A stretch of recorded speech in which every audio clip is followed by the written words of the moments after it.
Out there, you're welcome once again to Sports Orbit. My name is Alpha Cho. Salifu Usman is also in the studio with me. Salifu, welcome to Sports Orbit.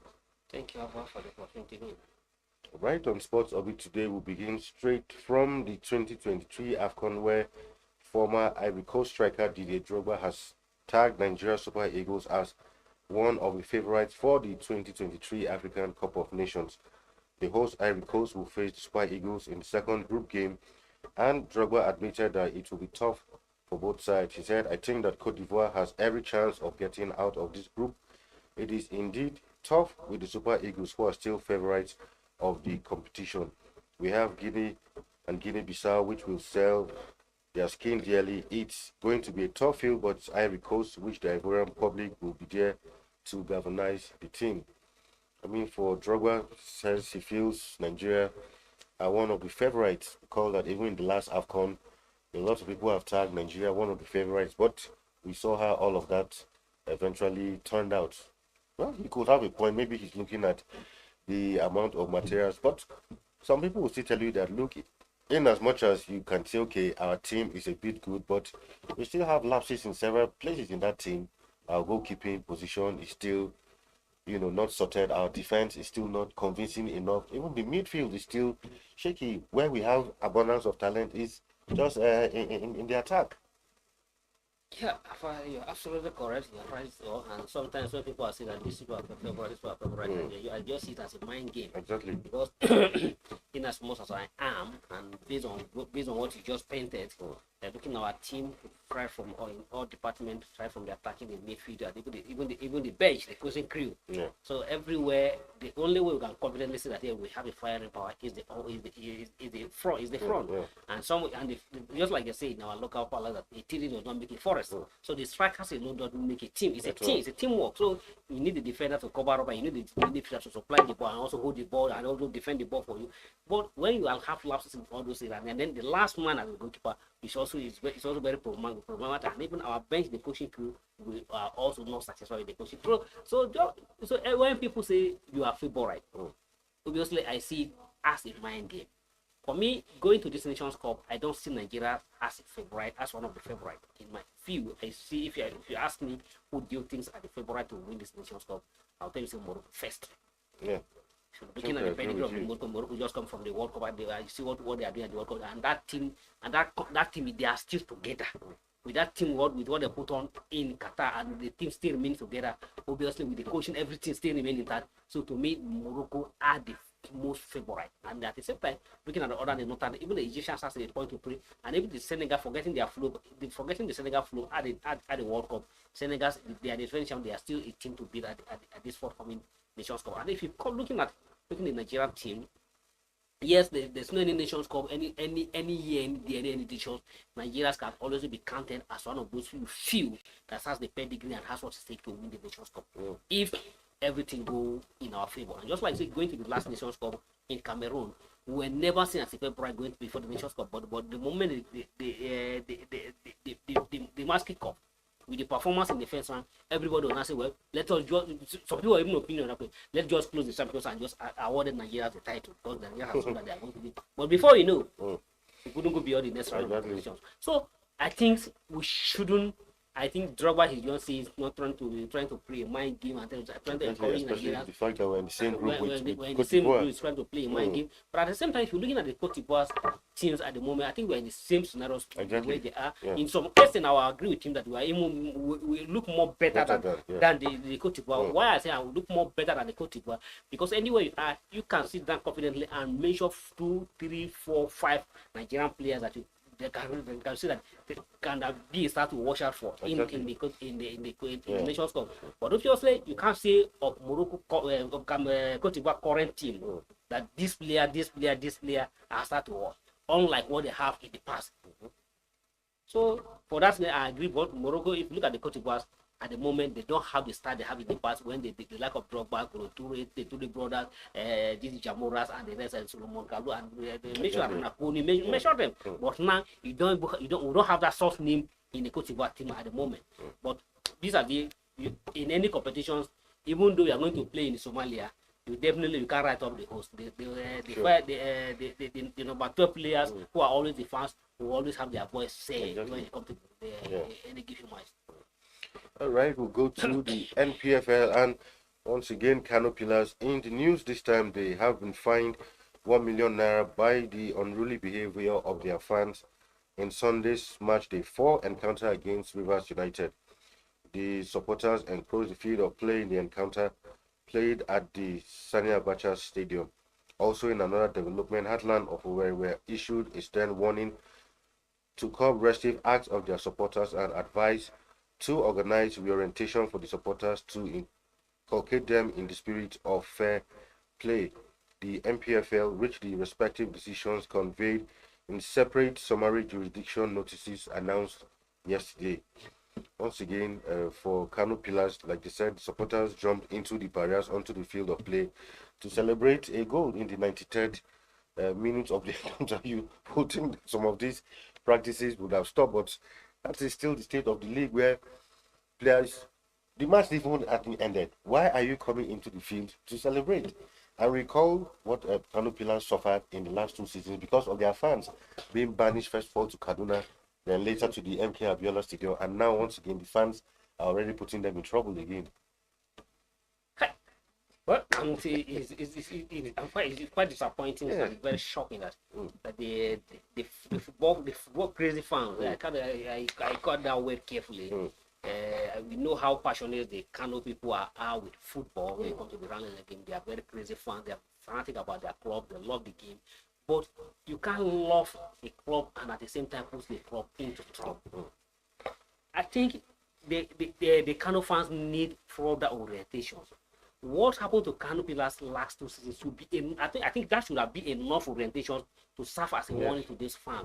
Because of your team going down to relegation, what has never happened in the history of Kano Pillars.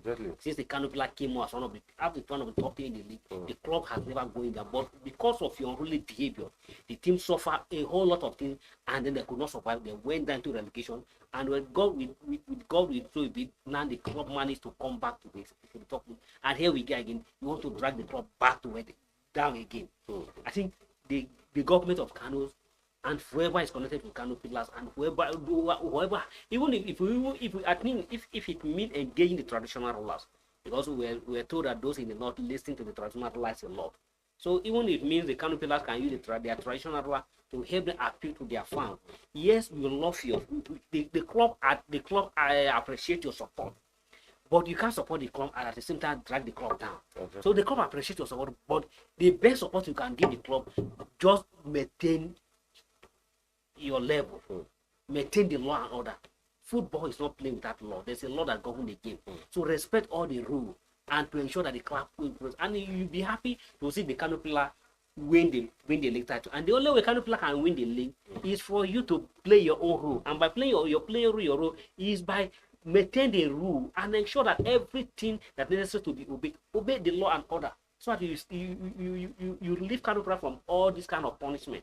Now just 1 million. Somebody will say just a portrait. How much is just only 1 million? But who know? Next time again they call them. They deduct them to 3 points. What that? Okay, they win that match. They won the final one. The match 1-0.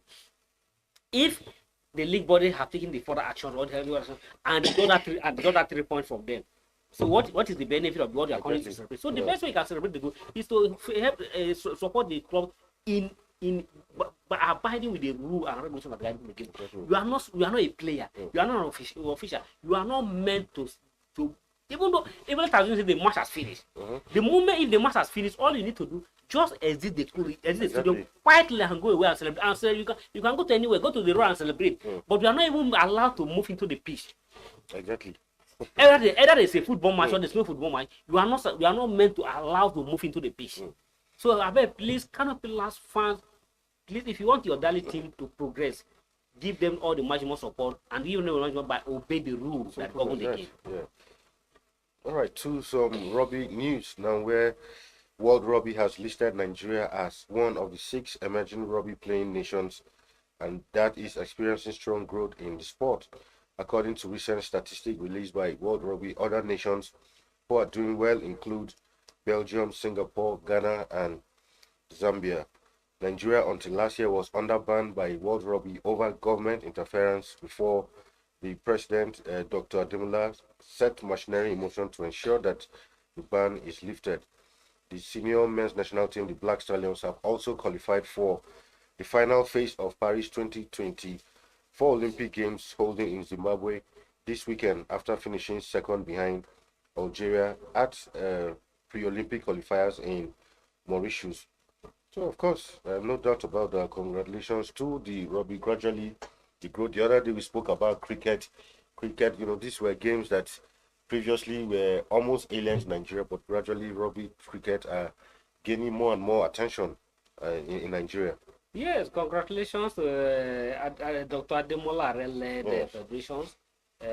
Since Ademola came on board as the president of the Federal Region, just less than 2 years, we have seen a significant improvement in the game of rugby. We are beginning to see the rugby, and just like you read in the intro, before he came on with his board, Nigeria was under ban, and that ban was lifted towards the end of last year. And here we go, within less than a year after the legal ban, we are being recognized as one of the top 6 growing nations in the game of rugby. So congratulations, and we all the RL-led board to maintain this momentum, and the best we can get, if they ensure that we get the qualification for the Paris Olympic, that obviously, even though we go to the Olympic without even winning the medal, at least getting the qualification is set the right signal that yes, we are there as one of the rugby playing nations in the world. Right, to some boxing now, a bit of controversy where the Nigerian Boxing Federation has distanced itself from a World Boxing Council, that's the WBC. This, of course, was because during the weekend there was a report, according to what the NBF is saying from the WBC, that Nigeria was one of their newest member.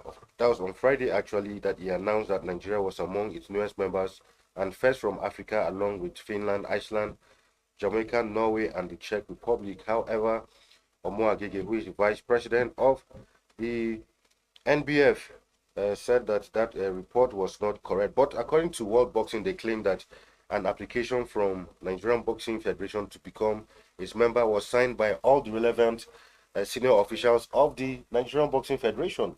But they have come out to say that that's not correct, that Nigeria is still a member of the IBA, that's the International Boxing Association, and they are threatening to take WBC to court. So here we don't even know who to believe, because I mean, for a body like WBC to list Nigeria, I don't think they'll just wake up and say Nigeria is now a member, because they claim that this was signed by all the NBF members. Here, Omoagege is saying, no, that's not true. We didn't sign anything. We are not one of your members. That is quite unfortunate, and I hope the NBF will be able to get to the bottom of this. Exactly. Or whoever, or if there's, I'm not aware if there's a parallel group in I'm not aware of that. NBF. I'm not aware of it. And if there's another group of people who are claiming they are the board of NBF, I think the NBF and even the Minister of Youth and Sports, the Minister of Sports, I still joining the youth, Minister of Sport, the Minister of Sport, and all the relevant authorities responsible for sport development in this country needs not just allow this to go. Because some people, I can't imagine why some group of people just constitute themselves into an authority and sign a memo on behalf of the country that we are now here, whereas we are Nigeria belongs to the international body, and if we are pedigree in the national football wasn't, we can't be able to cause source confusion. So at least the Minister of Youth, the Minister of Sport, and to use his machinery, the maintenance of his office, and to ensure that we get to the root of this matter. Whoever are responsible for that controversy must be called up and sanctioned heavily, because it's an embarrassment to the country. Because if just like NBF claimed that they have a letter from Nigerians that writing duly signed by all the federation's members, and only for them, the federation to say that no, we are not. So it's quite of, I think the Minister of Sport needs to get into this matter and get it know, and let Nigeria know who are those who are trying to diminish the image of the country. Exactly. I completely agree. It has to be sorted out, because who are those, like you said, who are those who signed the letter? Because a body like WBC didn't just mention Nigeria, mention other countries also, welcoming them even on their website, only for us to now be hearing of this controversy. Anyway, to some EPL news now. Of course, Tottenham are back on top of the EPL this time around after defeating Fulham 2-0 in that London derby yesterday. Of course, goals from Son Heung-min and James Maddison ensured that Tottenham went back to the top of the table. I mean, Tottenham, the way they are going this season, incredible. A fantastic coach. I mean, who came not with too much noise, but he seems to be getting the job done. Tottenham get to lose any match this season. Are currently topping the league with 2 points.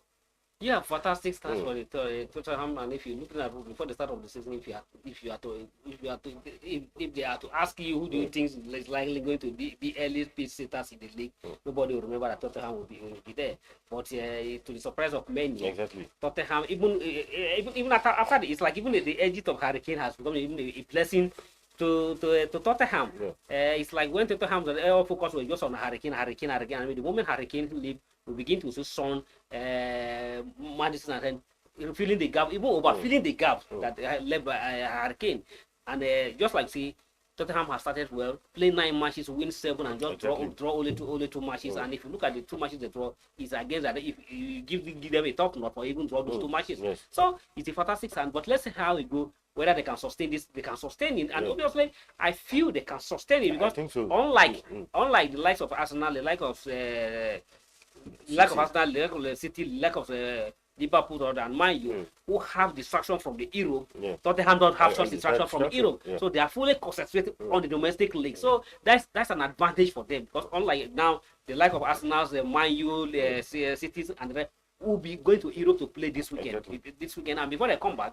They overstretch the squad. It's the same squad that's coming to play, but Tottenham have their focus, and now they won the match yesterday, and they have their match set against the Crystal Palace on Friday. So obviously, let's see how it goes. But and I believe that with what they are starting under the new coach, obviously Tottenham will be a title. They are obviously put themselves as a title contender. Of course, already. All right, talking about Europe, let's go to the Champions League. It returns tonight once again. Interesting matches will be all across different sectors in Europe. There will be some matches. Of course, Arsenal will be away to Sevilla tonight, while United will host I think FC Copenhagen in that one. Then, of course, a whole lot of matches. There we have it. Galatasaray at home to Bayern Munich, Inter at home to Salzburg, Copenhagen versus United at Old Trafford, Arsenal traveling to Sevilla, while FC Lens will play PSV, Braga will host Real Madrid, while Union Berlin will welcome Napoli without Victor Osimhen, then Benfica, Real Sociedad. But clearly, I think the pick of the pack is Sevilla, Arsenal. Yes, Sevilla, Arsenal, even Arsenal, Manchester United and Copenhagen is also a match to watch out because a whole lot depends on that match. But for instance, Manchester United haven't lost their first 2 matches. If Manchester United must survive and to remain in Europe, then definitely Ten Hag and his boy have no excuse. And thank God, he also admitted that their life depends on this match if they must remain in Europe. And Ten Hag must ensure that he win this match tonight.